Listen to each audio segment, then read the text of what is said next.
So today I'm going to be talking about how to go from zero to hero as a young footballer. Now, what I mean by this is that how you can go from bottom of the pecking order in your team to one of the most respected guys in your team. Now, I've been in multiple changing rooms as a footballer growing up. I've been on multiple teams, and to be honest, if you're a footballer, you know that every single team, there's a clear hierarchy. Everyone knows who the top players are, and everyone knows who the middle guys are, and everyone knows who the bottom guys are.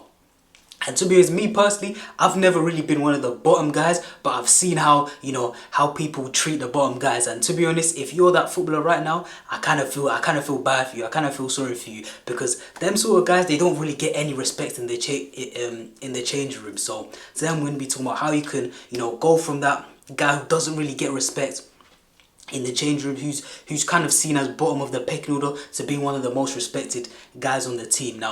Now me personally, I've sort of had this feeling when I sort of go to, maybe when I'm joining the new team initially, or I'm going I'm going for like a trial somewhere. Maybe I'm going for a trial to maybe play for the district team. Maybe I'm going for a trial to maybe like I said, play for a new team. But anytime I used to go for trials, it's sort of a thing where it's like, people, because the guys on the team don't really know you, they kind of look at you funny. They kind of look at you like as if they don't trust you, because obviously they don't trust you, they don't know you. They sort of have to see you play. They sort of have to see you play to see if they trust you. Especially when I was young and I used to be fat. I used to be hella chubby. I remember when I'd go to like trials, let's say it's like open trials, to join a team. I remember I'd be on someone's team, and I could just tell the way people would look at me funny. People would be like, "Oh, I don't really trust this guy, man. Like, can this guy really run? Like, this guy's looking bare heavy. Like, can he even run? Can he even do this? Can he even play ball? Like, why is he not? Why is he even here?" I remember people always used to look at me like that, and you can kind of tell the way.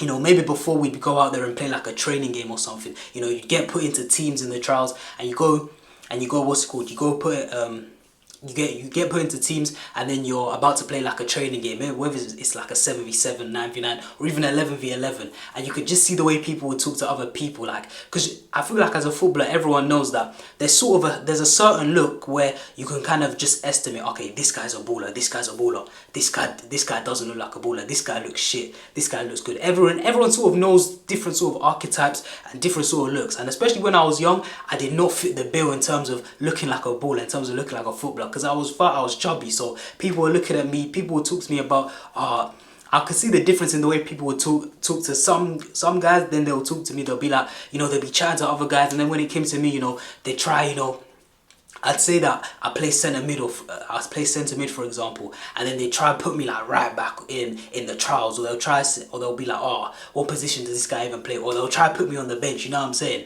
And then obviously, me, after I get on the pitch, I do my thing, I'd actually prove to them that, I can actually play, you know what I'm saying? And they'll be surprised that I can actually play. But yeah, once I actually join a team, that's when people, put some respect to my name. But initially, I kind of got that feeling of like how it is to be, bottom of the pecking order, where nobody really rates you. The manager's not giving you game time.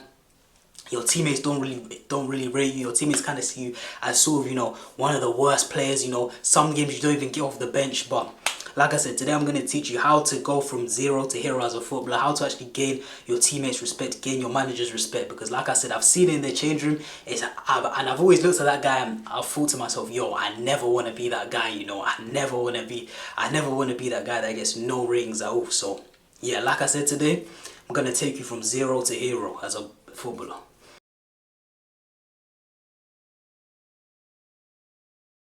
So the first step in solving a problem is admitting you have a problem. Now, you just have to admit to yourself that, you have to be self-aware enough to be like, I'm at the bottom of the pecking order. You sort of have to be just have the humility to just sort of assess your teammates, just assess your abilities, assess, other people's ability, and just look around and just be like, I'm at the bottom of the pecking order here. Like, I don't really... People don't trust me on the ball. When I show for the ball, they're very hesitant to give me the ball because they're afraid I'm gonna lose it. Or in the change rooms, you can tell, like in the change room, when you're running jokes and you're running banter, you're always the butt of the joke. You understand? People are always saying, oh, you're shit, you're this, you're that. You know what I'm saying? You can't shoot, you can't pass, can't dribble. You got 2 left feet. You know what I'm saying? When the jokes start flying, there's always 1, 2, or 3 guys. You know what I'm saying? So And so literally you just have to accept it for what it is, you know what I'm saying? Accept it for what it is, and then you can actually start, you know, going forward and actually improving it. Because if you're in denial, if you think that you're better than what you are, it's crazy. Because trust me, those are probably my least favorite teammates to play with. The ones who think they're like about 5 levels above where they actually are, them guys, it's crazy. A lot, especially the guys who have a lot of chat. Like, I'm thinking about one guy right now that I've played with in the past, and it's like, yo, this guy, the self-awareness was just not there, bro. Like, he genuinely thought he was the maddest baller. He thought he was so good, and everyone would just look at this guy and be like, bro, you're not that guy. But in this guy's mind, he couldn't see it, bro. He genuinely couldn't fathom the way people were calling him shit. Like, you couldn't tell him anything. Like, he himself would go around calling this player shit, telling this player, oh, you can't shoot, you have no weak foot, you have no. And I'll just be thinking, bro, where did you get this arrogance? Where did you get this confidence, bro? I'm telling you, it's mad. Because obviously that sort of self delusion, at times it can be a good thing, you know what I'm saying? At times it could be a good thing to have an irrational sense of self-confidence. I feel like all professional footballers have to have that, because it's so competitive at that level. But at the same time, the downside of that is that when you have that delusional amount of self-confidence, you're not really going to take the steps to improve, you understand? So I'm telling you as a young player that, yo, if you find yourself at the bottom of the pecking order, like I said, accept it for what it is, so you can actually take the steps to actually improve, you know what I'm saying? Because like I said, being confident is good. Even if you're the worst player on the pitch, I don't want you to go out there, you know, head down, timid, unconfident. Even if you're the worst player on the team and you're starting a game, I still want you to go out there confident, you know what I'm saying? Then on a match day, you might have to sort of delude yourself and say, alright, cool, today I don't care, I'm playing well, I'm getting my chance. Obviously you want that, but on a day-to-day basis, like in training, we want you to, you know, just have that sense of self-awareness to be like, yo, I'm not at the levels, you know, I can kind of tell I don't have my teammates' respect. I'm always getting made fun of. People always saying this about me. Alright, cool. What are they actually saying? Where do I actually need to address my issues, my weaknesses, and then just move on from there, in my opinion.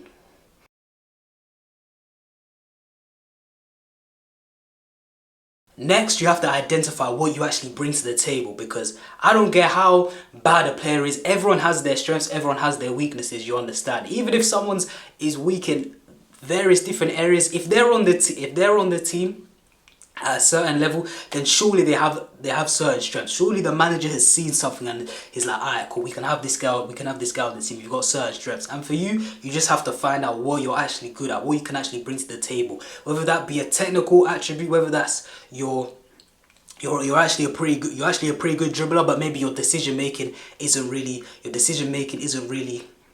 isn't really that good, you know what I'm saying? But you can use that dribbling ability to, you know, bring to the table. Maybe you have wingers who don't really like to take on their man, but maybe you come on and just bring a different dimension. Just give the fullback something to think about. Maybe bring a bit of pace and a bit of 1v1 ability. Just give the fullback something to think about. You understand? Maybe it's a physicality aspect. Maybe you've just got 99 stamina and you can actually run up and down all day. So use that to your advantage. Literally, even if you're seen as like a weak player, just use it to your advantage. Maybe you've got 99 stamina. Coach brings you on, let's say it's a game where, you know, the ball's going back and forth, you know, the players are looking tired. Be that guy where the coach can bring you on and you're just that guy where it's like, yo, this guy, he'll keep going up and down. Maybe technically he's not the best on the ball, but he'll keep going up and down and he's making challenges. Sort of like a Park G song, you know what I'm saying? Maybe you're the guy where maybe they have like a tricky number 10 or a tricky number 8 and your coach says, yo, for this game, I just need you to man mark him out in the game. I remember when Ander Herrera was just following Eden Hazard everywhere, bro. And even Ander Herrera, bro, even though he's not like the most technically gifted, I wouldn't say Ander Herrera's a bad technical player, but he's not, you know, he's not Paul Pogba, you understand? So he's not Paul Pogba, so even though he's not the most technical, he ended up, you know, man-marking Eden Hazard, and I'm pretty sure he got a goal and an assist that game when Man United beat Chelsea 2-0. So literally, if you have any strengths, just use that to your ability. Maybe it's like a leadership trait. Maybe you've actually got good leadership. Maybe, you know, you're good at giving speeches Maybe you're good at giving speeches to the team, you know what I'm saying? Maybe you're a good motivator, you're a good leader, you're loud on the pitch, despite all your weaknesses. Maybe you're actually a funny guy. Maybe you're just the guy who's cracking jokes in the change room. Trust me, I know you might think, oh, but JT is not really football related, you know, I wanna be more on the pitch. But trust me, those type of things actually, you know, get you onto the pitch. Those type of things actually get you on side of your teammates. I've seen it firsthand where it's literally like a guy is just funny. And because he's funny, people don't rip into him for how shit he is at football. You understand? For how bad he is. Like, bro, trust me, I've seen it. And another thing as well is that if you're the guy who's got all the equipment, if you're the guy who brings, you know, like the tape, if you're the guy who brings the speaker to the change room, if you're the guy who what else do people bring? If you're the guy who brings the sweets in before the game, bro, trust me, literally little things like this can literally elevate how your teammates see you. It can elevate you in that pecking order, you understand? Because I've seen it firsthand where there'll be two shit players, literally two shit players, they both had absolute stinkers. However, one guy doesn't do anything I just mentioned. One guy, he doesn't bring in the tape, he doesn't bring in no equipment for no one. People will absolutely rip into this guy. They'll say he's shit, he's this, he's that, he's terrible. I don't know why the manager even plays him. However, there'll be another player just as bad, just as terrible, had just as poor a game as this guy, but simply because, you know, maybe he's the funny guy, simply because, you know, like I said, he brings in the tape, he brings in the equipment, whatever you need, this guy's got. He's got the massage gun, he's got everything. Simply because he's got that, people don't lay into him as hard. People will say, oh, you know, people do the old, oh yeah, he had a bad game, but you know, he works hard, you know what I'm saying? He works hard, he tries his best. And I'll be thinking, yo, this is crazy. Like, you can kind of see like the favoritism. It goes in, what's it called? There's favoritism in terms of managers, but in terms of teammates as well, it's 100% prevalent. Like, literally, both will have a bad game, but because this guy has all the equipment, they'll give him a pass, you know what I'm saying? They'll brush it off as just one bad game. But this guy, nah, this guy's shit, this guy's terrible, simply because he doesn't do any of that, you understand? So, like I said, assess what you can bring to the table, whether that's a certain weakness in the team in terms of the footballing side, where maybe your team lacks a bit of pace on the wing and you're a pacey player.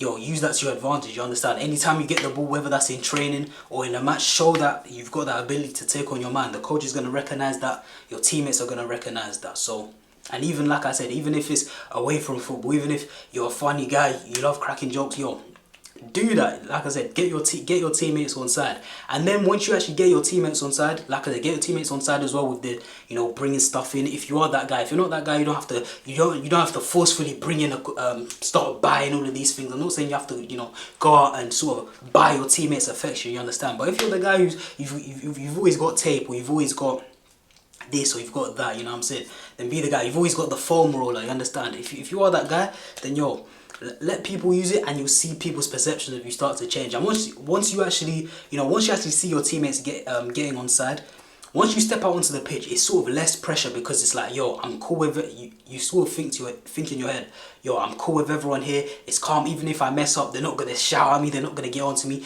It's more likely that they're gonna encourage me, because you know, like I said, they like you, they rate you more. So like I said, it's less pressure on your shoulders, you understand? So literally, it's just that cycle. So literally, just find what you can bring to the table, whether that's on the pitch, technically, physically, your football intelligence wise, or even if it's off the pitch as well. You just bring good vibes to the table, or you bring in equipment. Basically, just be of benefit, just help people, you understand? So that's the next point.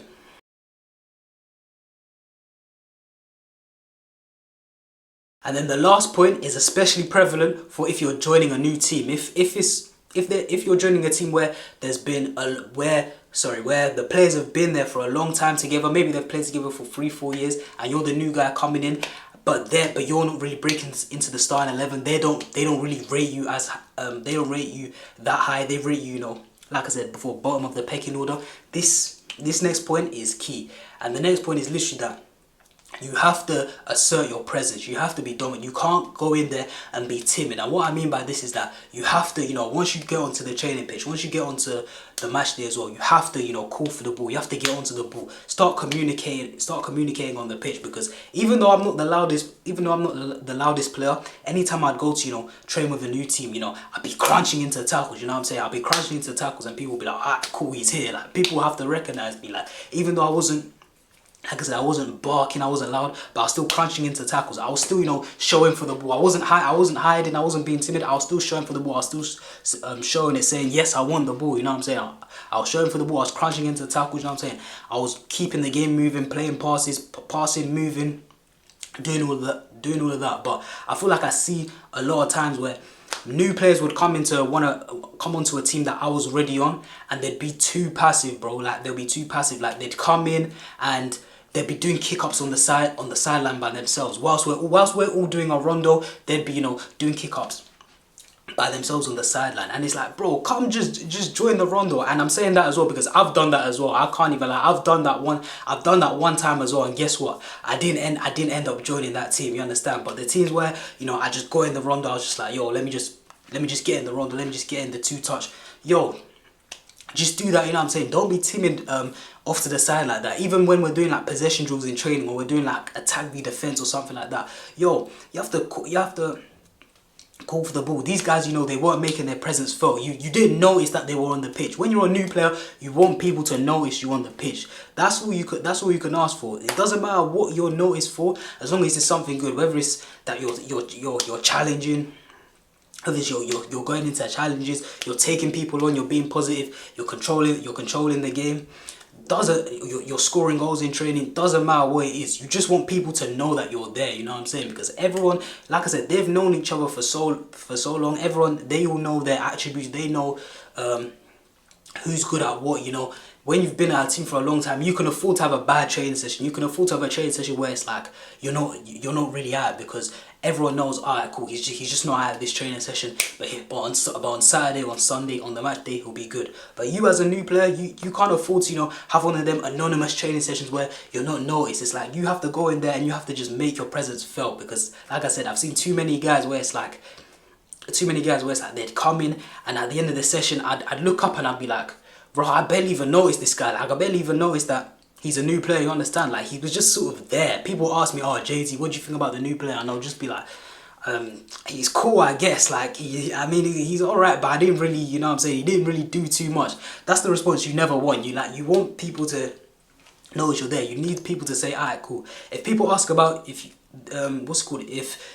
if the team that you're training with, if they're having conversations about you and someone asks, alright, cool, what do you think about him? What do you think about the new player? You want them to say, alright, cool, he's aggressive, he's a good tackler, or oh, he's really quick, he's really positive, or oh yeah, he's got a great first touch, or he's got a great way of pass. Like, you want something. You don't want to be, like I said, you don't want to be anonymous. Obviously, you don't want the negative things as well, but at least with the negatives as well, like I said, at least with the negatives, people actually know you're there. You don't want to be that guy who's just anonymous, where it's like, he didn't do too much. Like, you don't want to be that sort of invisible guy, understand? So don't be timid and make your presence felt. But that's the video for today, about how to go from zero to hero as a footballer, how to, you know, rise up the pecking order in your football team. Because like I said before, you don't want to be that guy who's at the bottom of the pecking order, who's sort of known as quote unquote the worst player. Because trust me, it's not a good feeling. And even if you try to delude yourself and say, I'm not the worst player, trust me, we all know as footballers instinctively, like, yo, everyone knows the hierarchy in the change room. You can kind of tell it see it from a mile away. If you've really played ball and you've been in change rooms, everyone sort of knows the hierarchy, you understand? And like I said, you don't want to be at the bottom of it. So that's all I've got to say for this video. I hope you enjoyed. I've been JT, and I'm out.